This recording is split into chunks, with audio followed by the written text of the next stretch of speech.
Okay, pause and copy and put your thinking caps on. This is a tricky one. Okay, first of all, a trough. Well, what's a trough? A trough is something, let's say a pig eats at a farm. So you feed your pigs, you put all the slop in the trough. Oopsie daisy. Put all the slop in the trough and feed your 10 pigs or whatever. Now, what else do we want to say here? So we have this basically triangular prism, okay, with an open top. And we're going to focus on the triangle there. And this is being filled with water. So why don't we draw a water level? So imagine a water level like this. We'll draw it as a straight line, just to straight-ish line, just to make things triangular. So there I have my water level, and we'll start defining variables here. We're going to call this distance here, we'll call that y, we'll call this x, and I will notice that this angle is the same as this angle. Now what else do we have here? We have a distance from top to bottom, which is 1. And we have a distance here, which is, well, the top was 3, right? We had 3 across the top. So this is half of that, which is 3 over 2. Okay. So we're trying to find, what are we trying to find? We're trying to find how fast is the water level rising. So that is the rate of change of this variable right here. So let's write that down. Here's my question. Y prime equals what? All right. So we're going to try to come up with some equations that will help us find that. Now I'm given volume in the question. I'm given a volume information, right? Okay, I'm given volume information, so why don't I start by writing down the volume equation for this triangular prism? Well, volume is going to be the area of the triangle. Area of the triangle times how long the triangle is, or trough is, so times 10.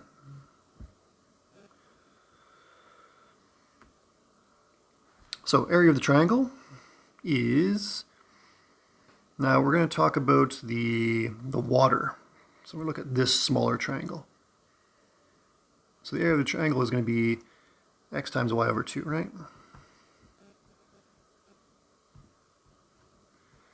Times 10.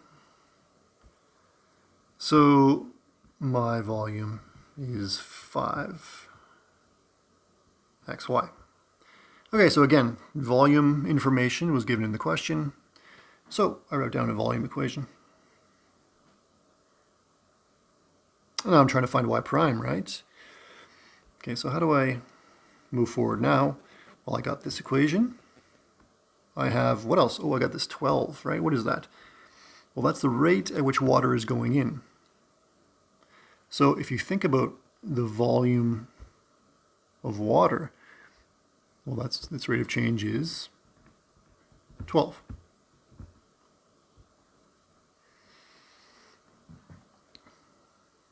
And what else?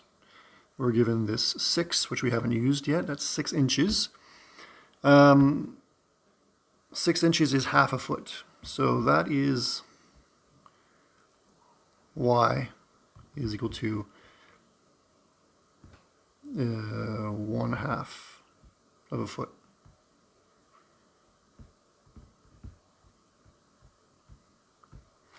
Okay, I should underline that what we're talking about here, volume, x and y, this is we're imagining this volume of water, not the bigger volume of the trough.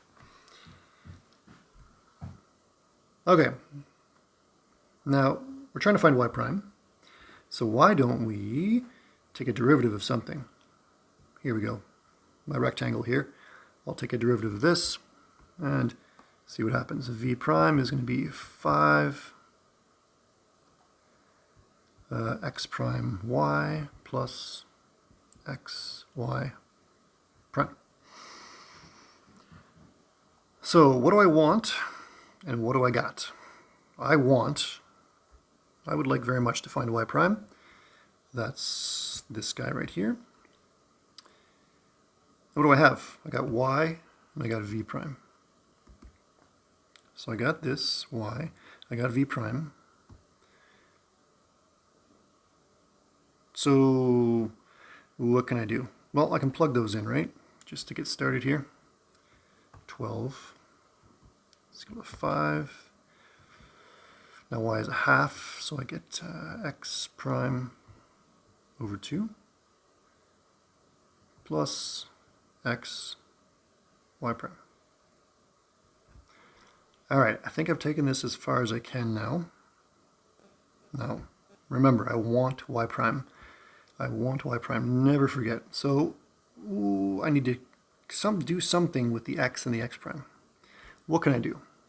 Well, here is where my trig is going to come in. I'm going to come back up here. And I'm going to try to use some trig magic up here. Now the basic idea is that this angle is theta, and this angle is also theta. So I can write down tan theta in two different ways. I can write tan theta for this guy is going to be opposite over adjacent. Okay, opposite over adjacent for this theta here. So that gives me 2 over 3. And I can do it again. For the smaller triangle, tan theta is, looking at this triangle here, tan theta is also y over x. So these two things must be the same. So therefore I get y over x, that's not a y. Y over x is 2 over 3. So let's say x, solve for x here, x is 3 over 2 times y. And doing a derivative, I can get x prime is 3 over 2 y prime. Okay, what's the point of all that? Well, the point is I can come back to where I was stuck before. Okay, I found myself here with too many variables, and now I've found a way out of my jam by using these formulas. So let's use them. I'm going to replace my x, I'm going to replace my x prime, and get everything in terms of y and y prime.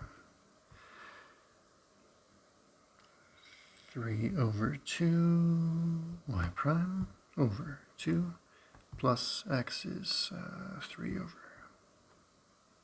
2 y dot y prime. What next? I still got this y. Oh, no problem. I got y as a half. So just proceeding step by step, slowly, slowly. 5 is 3 over 4 y prime. So I got 3 over 2 times 1 over 2, giving me 3 over 4 y prime. And you see what I've accomplished here? My equation has one variable in it. So I'm done here. I'm going to keep going, but I want to just underline that I'm basically done here. I got the hard part is done. So pause and copy, and I want to talk about just my strategy one more time. Strategy. I got to draw a picture. Define variables. Look at the information you're given. Okay, I was given information about volume. So I wrote down volume. I took a derivative. And then I asked myself, what am I looking for? I took that as far as I could when I got here. And I had to find a way to eliminate some of these variables here. So I did that by looking for some more equations involving x and y. And I used trig to do that. Okay, now I'll just finish this off. Get 12 is equal to 5, and that's 3/4 plus 3/4 is 3/2. Y prime. Multiply both sides by 2, I get 24 is 15. No, that's not what I want to do. 15 y prime. And then y prime is, something's gone wrong. What has gone wrong? 5, 15, 30. I'm expecting 30 there. What have I done here? V prime is 12, 5, 2, 12. Shouldn't be a 5, should be a 32.